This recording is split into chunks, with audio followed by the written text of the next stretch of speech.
Assalamualaikum warahmatullahi wabarakatuh.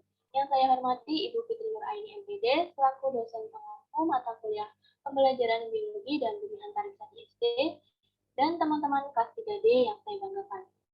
Perkenalkan, kami dari kelompok 9 akan mempresentasikan materi tentang lapisan bumi, yaitu atmosfer, litosfer, dan hidrosfer. Sebelumnya, izinkan saya memperkenalkan terlebih dahulu anggota kelompok kami. Yang pertama, ada Atikah Amanda Putri dengan NIM 2007138. Yang kedua, Desti Ningsih dengan NIM 2004990. Yang ketiga, Dewi Hasmana Fauzia dengan NIM 2001544. Dan yang terakhir ada Nur Adila Anamrata dengan NIM 204853. Langsung saja untuk pematerian yang pertama akan disampaikan oleh Atikah. Kepada Atikah dipersilakan. Baik, terima kasih Pak Moderator. Di sini saya Atikah Amanda Putri dengan NIM 20138 akan menjelaskan. Jadi pembelajaran tentang atmosfer, litosfer, dan hidrosfer itu ada di kelas 6 pada semester 2, tema 8, bumiku, subtema 3, bumi, matahari, dan bulan. Nah, di sini ada bukunya. Next. Standar kompetensi. Yang pertama itu menerima, menjalankan, dan menghargai ajaran agama yang dianutnya. Yang kedua, memiliki perilaku jujur, disiplin, tanggung jawab, santun, peduli, dan percaya diri dalam berinteraksi dengan keluarga, teman, guru, dan tetangganya. Yang ketiga, memahami pengetahuan faktual dengan cara mengamati, mendengar, melihat, membaca, dan menanya berdasarkan rasa ingin tahu tentang dirinya, makhluk ciptaan Tuhan, dan kegiatannya, dan benda-benda yang dijumpai di rumah sekolah, dan tempat bermain. Yang keempat, menyajikan pengetahuan faktual dengan dalam bahasa yang jelas, sistematis, dan logis, dalam karya yang estetis, dalam gerakan yang mencerminkan anak sehat, dan dalam tindakan yang mencerminkan perilaku anak beriman dan berakhlak mulia.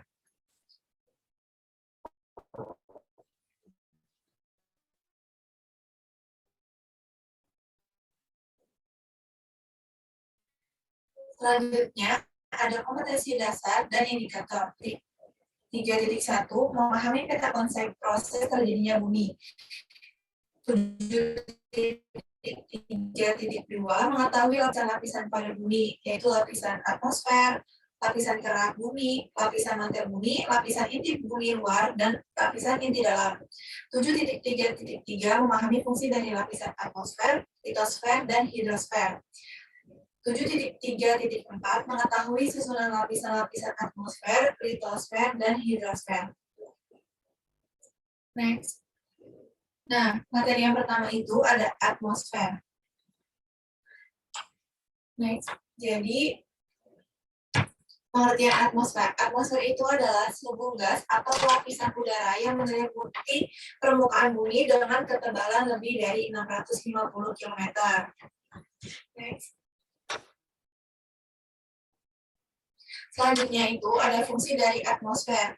Apa sih fungsi dari atmosfer itu? Yang pertama, atmosfer itu berfungsi sebagai pelindung bumi dari berbagai benda-benda asing dari luar yang dapat jatuh ke bumi dikarenakan terkena gaya gravitasi bumi. Yang kedua, atmosfer mengandung berbagai gas yang akan sangat diperlukan manusia, hewan, dan tumbuhan untuk bernafas, juga untuk kebutuhan makanan. 3. Atmosfer ini berfungsi sebagai pelindung bumi dari paparan radiasi sinar ultraviolet yang kemudian akan membahayakan kehidupan makhluk bumi yang berada di bumi dengan berbagai lapisan ozon. Dan yang terakhir, sebagai pengatur cuaca yang kemudian akan mempengaruhi salju, hujan, angin, badai, topan, awan, atau lain sebagainya. Saya kembalikan kepada moderator. Baik, terima kasih kepada Atika yang sudah memaparkan materinya. Untuk materi selanjutnya akan disampaikan oleh Dewi Hasmana Fauzia. Kepada Zia dipersilahkan. Baik, terima kasih kepada moderator. Di sini saya akan memaparkan materinya. Komposisi dari atmosfer. Yang pertama ada oksigen. Nah, kadar oksigen yang ada di atmosfer ini sekitar kurang lebih 20,95%. Yang kedua ada karbon dioksida. Nah, kadar karbon dioksida yang ada di muka bumi kurang lebih ada sekitar 0,034%. Angka ini sendiri sangat sedikit. Meski karbon dioksida sendiri dapat dihasilkan dari pembakaran lahan, pernapasan pada hewan dan manusia, juga sebagai energi yang dibutuhkan oleh tanaman. Nah, salah satu dampak dari keberadaan karbon dioksida sendiri itu bisa menimbulkan efek rumah kaca terhadap radiasi gelombang elektromagnetik. Nah, dengan demikian terjadilah kenaikan karbon dioksida, maka kemudian akan menyebabkan terjadinya kenaikan suhu di permukaan bumi. Yang ketiga ada nitrogen. Nah, nitrogen ini unsur yang paling banyak jumlahnya di atmosfer bumi, yaitu sekitar 78,8%. Kehadiran nitrogen sendiri sangat dibutuhkan oleh senyawa organik. Meski demikian, nitrogen juga tidak bisa langsung membentuk senyawa baru dengan unsur lain. Yang keempat ada neon, krypton, argon, dan xenon. Ini merupakan salah satu unsur gas mulia, karena keempat unsur ini sendiri tidak mudah bergabung dengan unsur lainnya, sehingga akan kian sulit membentuk senyawa yang lain. Yang kelima ada hidrogen dan helium. Keduanya ini sangat jarang berada di udara kecuali pada paras yang tinggi. Yang keenam ada ozon. Ozon sendiri hanya dapat dijangkau di ketinggian sekitar 20 km sampai 30 km. Yang terakhir ada uap air. Uap air ini terdapat di atmosfer yang merupakan hasil dari penguapan danau, transpirasi tanaman, laut, kolam, dan sungai. Nah, uap air sendiri memiliki peran yang sangat penting dalam proses iklim dan cuaca. Next. Nah, selanjutnya itu ada urutan lapisan atmosfer. Yang pertama berdasarkan temperaturnya. Dari urutan yang pertama, kita punya troposfer. Troposfer sendiri merupakan satu lapisan udara yang menempel di permukaan bumi. Nah, lapisan itu sebagai lapisan terendah dari seluruh lapisan atmosfer yang menyelimuti bumi. Ada ciri-cirinya. Yang pertama, pada umumnya lapisan ini menjadi lapisan yang paling tipis dengan memiliki ketebalan sekitar 12 km dari permukaan tanah. Yang kedua, ketinggian dari troposfer berbeda-beda di setiap tempat. Pada daerah kutub, ketinggian lapisan ini sekitar 8 km, serta di daerah khatulistiwa atau daerah ekuator dapat mencapai hingga ketinggian 16 km. Yang selanjutnya, lapisan troposfer merupakan lapisan yang berkaitan langsung dengan permukaan bumi, serta dipakai sebagai tempat tinggal untuk berbagai jenis makhluk hidup seperti burung-burungan. Yang keempat, tempat berlangsungnya peristiwa cuaca serta iklim seperti hujan, angin, petir, dan juga awan. Yang selanjutnya ada di dalam lapisan troposfer terdapat lapisan tropopause yang merupakan lapisan antara troposfer serta stratosfer. Yang selanjutnya, setiap kenaikan 100 meter, suhunya akan turun menjadi 0,5 sampai 0,6 derajat Celcius. Selanjutnya, puncak troposfer mempunyai temperatur hingga mencapai minus 600 derajat Celcius. Yang terakhir, lapisan troposfer terdiri atas lapisan planetair 0 sampai 1 km, lapisan konveksi 1 sampai 8 km, lapisan tropopause 8 sampai 12 km. Nah, campuran gasnya sendiri paling ideal sebab dapat menopang seluruh kehidupan yang ada di bumi. Nah, lapisan ini itu melindungi sengatan radiasi yang dipancarkan oleh berbagai benda langit. Dibandingkan lapisan atmosfer lain, lapisan troposfer ini sendiri paling tipis jika dibanding dengan lapisan lainnya. Yang kedua ada stratosfer. Nah, ciri-ciri dari lapisan stratosfer itu yang pertama ada lapisan stratosfer adalah lapisan yang berada di ketinggian sekitar 12 sampai 60 km. Yang kedua, suhu dalam lapisan ini akan meningkat dengan bertambahnya ketinggian, yaitu dari minus 60 derajat Celcius pada tropopause sampai 10 derajat Celcius pada puncaknya. Yang ketiga, lapisan stratosfer ini juga menjadi tempat terbangnya pesawat. Yang keempat, dalam lapisan ini terdapat lapisan ozon yang memiliki tugas untuk melindungi bumi dari radiasi ultraviolet matahari. Yang kelima, resapan dari radiasi matahari oleh ozon inilah yang dapat mengakibatkan suhu udara naik pada setiap bertambahnya ketinggian. Yang selanjutnya, dalam lapisan ini tidak mengandung uap air, awan, ataupun debu, sehingga udara di dalam lapisan ini kering. Yang selanjutnya terdapat lapisan stratopause yang merupakan lapisan antara stratosfer dengan mesosfer. Lapisan ini terdiri dari lapisan isotherm dan lapisan inversi. Yang terakhir, perubahan pada stratosfer terjadi secara bertahap dimulai dari stratosfer, ketinggiannya di antara 11 km. Suhu terendah di lapisan stratosfer sendiri relatif lebih stabil serta dingin. Yang ketiga ada mesosfer. Ketinggian ini lapisan ini berada di ketinggian antara 50 sampai 85 km dengan karakteristik di mana semakin ke atas maka temperatur udara akan makin rendah. Tiap kenaikan 1000 meter, temperatur udara turun menjadi 2,5 sampai 30 derajat Celcius. Nah, ciri-ciri dari lapisan ini yang pertama ketinggian berada di sekitar 50 sampai 80 km. Suhu pada lapisan mesosfer sekitar minus 50 derajat sampai minus 70 derajat Celcius. Yang ketiga, lapisan mesosfer adalah lapisan yang melindungi bumi dari berbagai ancaman benda luar angkasa seperti meteor, komet, debu angkasa, dan benda-benda langit lainnya yang jatuh ke bumi. Yang keempat, meteor yang akan jatuh ke bumi nantinya akan terbakar serta hancur apabila lapisan mencapai lapisan ini. Nah, proses dari pengikisan berbagai benda inilah yaitu dengan cara terkikis sedikit demi sedikit dan kemudian akan terbakar sebab telah bergesekan dengan udara yang terkandung di dalam lapisan ini. Yang terakhir, terdapat lapisan mesopause yang merupakan lapisan antara mesosfer dan termosfer. Yang keempat ada termosfer. Nah, ciri-ciri dari lapisan ini yang pertama ada lapisan termosfer ini berada di ketinggian sekitar 85 sampai 500 km. Yang kedua, lapisan ini juga sering disebut sebagai lapisan panas atau hot layer, sebab di lapisan inilah sering terjadi transisi kenaikan temperatur yang sangat tinggi. Yang ketiga, suhu udara yang ada di bagian paling atas dari lapisan ini bisa mencapai lebih dari 1000 derajat Celcius. Yang terakhir, di dalam lapisan ini juga terdapat lapisan ionosfer. Nah, lapisan ionosfer ini memiliki fungsi sebagai penyebaran gelombang radio. Nah, keunikan dari lapisan troposfer itu yang pertama, troposfer sebagai tempat terjadinya aurora yang juga disebabkan oleh adanya interaksi antara medan magnetik yang dimiliki oleh planet bumi. Yang kedua, lapisan ionosfer pada termosfer memiliki kemampuan untuk memantulkan gelombang radio yang bermanfaat bagi satelit dan komunikasi. Yang ketiga, pada termosfer terdapat ISS yang mengelilingi bumi.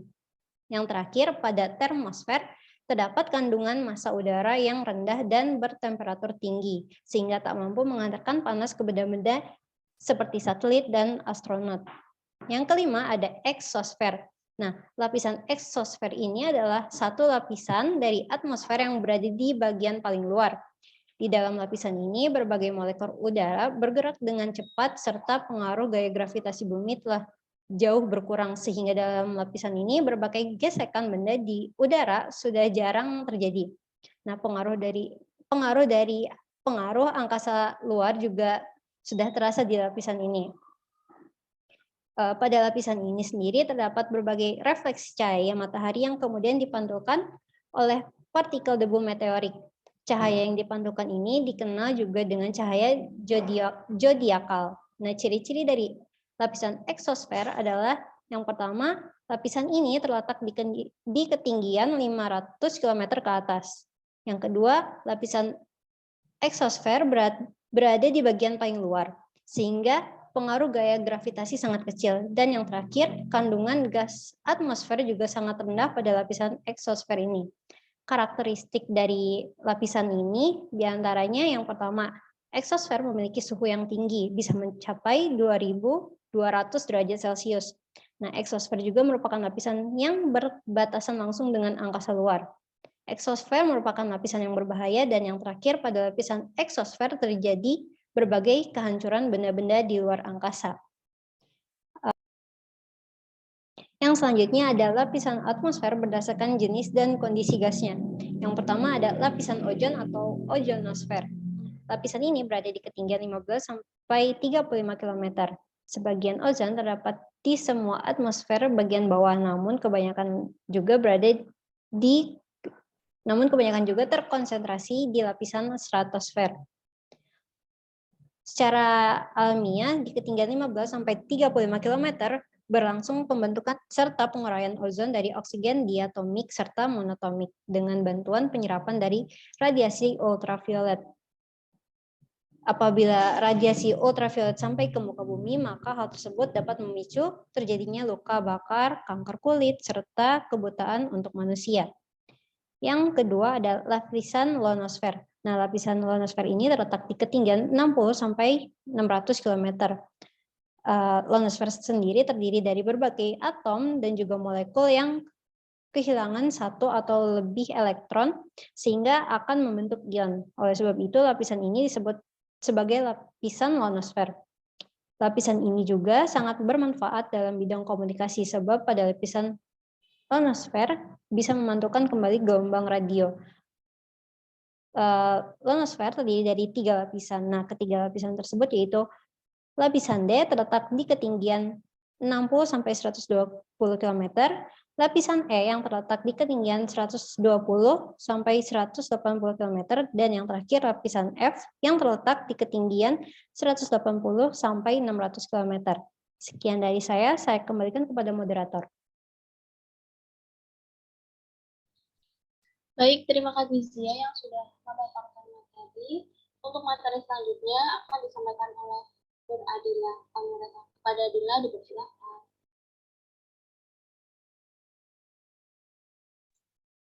Baik, selanjutnya saya akan menjelaskan tentang litosfer.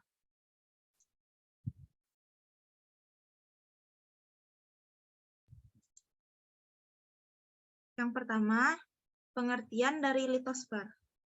Litosfer adalah lapisan batuan yang membentuk kulit bumi.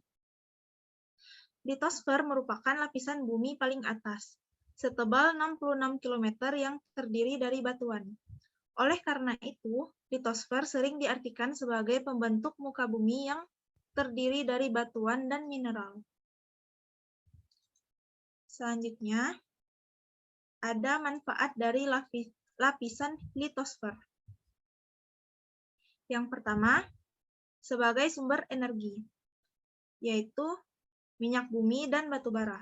Kemudian, yang kedua, sebagai pemenuhan kebutuhan industri dari besi dan aluminium. Yang ketiga, sebagai bahan pembuat perhiasan, yaitu mineral, intan, emas, dan perak. Yang keempat, sebagai sumber energi dan bahan peledak, yaitu yang terdiri dari uranium. Yang terakhir, sebagai bahan baku pupuk, yang terdiri dari nitrogen dan fosfat. Kemudian, ada batuan penyusun litosfer. Yang pertama, ada batuan beku. Jenis batuan pertama yang membentuk litosfer adalah batuan beku. Batuan beku ini terbentuk dari magma pijar yang membentuk dan menjadi padat karena proses pendinginan.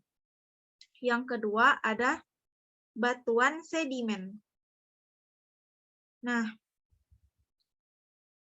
batuan sedimen terbentuk dari endapan dari struktur batuan yang mudah lepas dan terbawa air, angin, dan es. Lama-kelamaan, endapan tersebut akan menumpuk dan kemudian mengeras, kemudian terbentuk menjadi batuan. Oleh karena itu, nama batuannya adalah batuan sedimen. Proses pengerasan batuan ini disebut dengan pembaruan. Yang kemudian, ketiga, batuan metamorf. Batuan metamorf adalah batuan hasil perubahan dari batuan beku dan batuan endapan yang terjadi akibat proses metamorfosis. Faktor-faktor penyebab perubahan batuan antara lain adalah yang pertama suhu tinggi, kedua tekanan tinggi, ketiga kombinasi suhu dan tekanan tinggi, yang keempat penambahan bahan lain. Kemudian selanjutnya ada jenis lapisan litosfer. Ada dua jenis lapisan litosfer. Yang pertama, lapisan sial dan lapisan sima. Lapisan sial yaitu lapisan kulit bumi yang tersusun atas logam silisium dan aluminium. Senyawanya dalam bentuk CO2 dan Al2O3.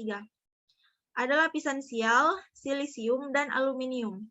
Ini antara lain terdapat batuan sedimen, granit, andesit, jenis-jenis batuan metamor, dan batuan lain yang terdapat di daratan benua. Lapisan sial dinamakan juga lapisan kerak, bersifat padat dan batu. Bertebaran rata-rata 35 km. Kerak bumi ini terbagi menjadi dua bagian, yaitu kerak benua. Yang pertama kerak benua, dan yang kedua kerak samudra. Kemudian, lapisan sima, atau yang biasa disebut silisium magnesium. Nah, lapisan sima yaitu lapisan kulit bumi yang tersusun oleh logam-logam silisium dan magnesium dalam bentuk senyawa CO2 dan MgO. Lapisan ini mempunyai berat jenis yang lebih besar daripada lapisan sial karena mengandung besi dan magnesium, yaitu mineral fero, magnesium, dan batuan basalt. Lapisan merupakan bahan yang bersifat elastis dan mempunyai ketebalan rata-rata 65 km. Kemudian saya kembalikan kepada moderator. Oke, terima kasih kepada Dila yang sudah memaparkan materi. Lalu selanjutnya akan dipaparkan oleh saya sendiri, yaitu mengenai hidrosfer. Next.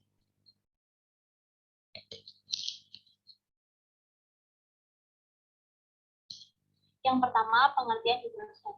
Hidrosfer merupakan lapisan air yang berada di permukaan bumi. Lapisan hidrosfer sendiri bisa hadir dalam bentuk lapisan air yang padat, cair, maupun berbentuk gas. Berdasarkan hal tersebutlah, maka ruang lingkup hidrosfer mencakup berbagai jenis air dan tubuh air yang ada di bumi, misalnya sungai, samudra, laut, danau, glacier, bahkan air yang ada di atmosfer dan di dalam tanah. Next.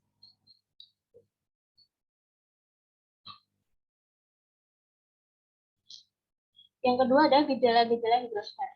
Di dalam lapisan hidrosfer terdapat gejala-gejala yang membedakannya dengan lapisan bumi lainnya. Karena tersusun dari unsur air, maka gejala-gejala yang muncul di lapisan hidrosfer juga berhubungan dengan air. Berikut ini ada beberapa gejala hidrosfer yang sering terlihat di bumi. Gejala hidrosfer yang pertama yaitu mencairnya es di kutub. Seperti yang sudah dijelaskan dalam pengertian hidrosfer sebelumnya, ada beberapa jenis air yang ada di permukaan bumi, termasuk yang berbentuk padat atau es. Gejala yang terjadi pada jenis air padat ini adalah mencairnya lapisan es di kutub. Gejala ini tentu saja bisa memberikan dampak buruk bagi kehidupan manusia di bumi, seperti perubahan suhu air laut hingga tenggelamnya pulau-pulau di sekitarnya. Gejala yang kedua yaitu ada hujan asam. Gejala ini timbul karena banyaknya kandungan asam yang ada di lapisan atmosfer bumi, yang akhirnya mempengaruhi komposisi unsur murni air.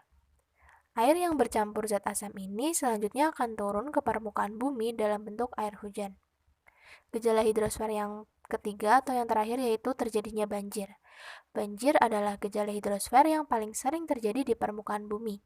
Gejala ini terjadi karena melimpahnya air permukaan yang membuat area di sekitarnya ikut tergenang. Materi selanjutnya yaitu fenomena hidrosfer. Yang pertama ada daur air. Daur air merupakan serangkaian pergerakan air yang ada di permukaan bumi yang melewati berbagai proses. Proses-proses ini akan terus berlangsung untuk mempertahankan jumlah air di permukaan bumi. Daur air biasa disebut juga dengan proses siklus air atau siklus hidrologi. Fenomena yang kedua ada tubuh perairan. Tubuh perairan adalah bagian-bagian di permukaan bumi yang tertutup oleh air. Tubuh perairan ini juga dibagi lagi menjadi perairan darat dan perairan laut. Next. Selanjutnya, manfaat lapisan hidrosfer.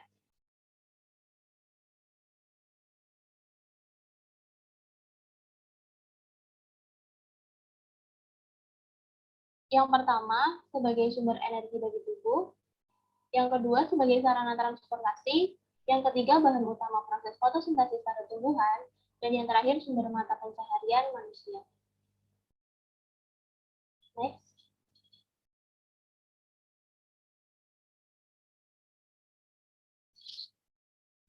Selanjutnya ada unsur-unsur hidrosfer. Yang pertama ada angin, kedua awan, yang ketiga air dan tanah, yang keempat evaporasi, yang kelima kondensasi, keenam presipitasi, dan yang terakhir unsur runoff, unsur tubuh air, termasuk sungai, rawa, danau, waduk, dan lainnya. Next. Selanjutnya cabang-cabang dari hidrosfer. Yang pertama ada hidrologi, yaitu ilmu yang mempelajari tentang permukaan bumi dan bagian dalam bumi. Yang kedua, geohidrologi, yaitu ilmu yang mempelajari tentang pergerakan air, persebaran, dan keberadaan air yang ada di bawah tanah.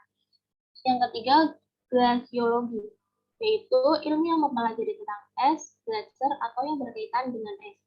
Yang keempat, limnologi, yaitu ilmu yang mempelajari tentang danau. Yang kelima ada patomologi, yaitu ilmu yang mempelajari tentang air yang mengalir di permukaan bumi, baik melalui saluran atau tidak melalui saluran. Yang terakhir ada oceanografi, yaitu ilmu yang mempelajari tentang air laut secara umum. Next. Yang terakhir ada kesimpulan ya dari kami. Bumi memiliki beberapa struktur, yaitu atmosfer, litosfer, dan hidrosfer. Atmosfer bekerja sebagai pelindung kehidupan bumi dari pancaran energi matahari yang sangat kuat saat siang hari dan mencegah panas ke ruang angkasa pada malam hari. Litosfer adalah kulit bumi paling luar yang berupa batuan padat. Kulit bumi memiliki ketebalan yang tidak merata antara kulit bumi bagian daratan dan bagian bawah samudra, di mana kulit bumi di bagian benua atau daratan lebih tebal daripada di bawah samudra. Hidrosfer adalah daerah yang dibatasi oleh air di permukaannya, misalnya lautan, sungai, dan air tanah. Sekian dari kelompok kami. Apabila ada kesalahan, kami mohon maaf. Terima kasih. Wassalamualaikum warahmatullahi wabarakatuh.